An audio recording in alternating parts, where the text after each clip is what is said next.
আসসালামু আলাইকুম, সবাই কেমন আছেন? আজকে বানাচ্ছি সিনিয়া জিজাস, পেঁয়াজ, টমেটো, আলু, মটর মাঝে সুন্দর করে বিছামো।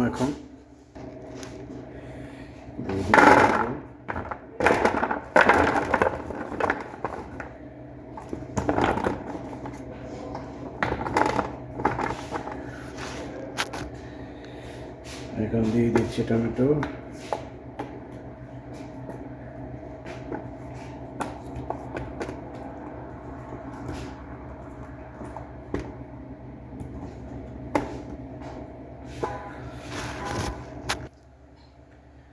যেভাবে বিছানো হয়ে গেছে, এটার উপর দিয়া এই মুরগিগুলা বিছিয়ে দিব। এখন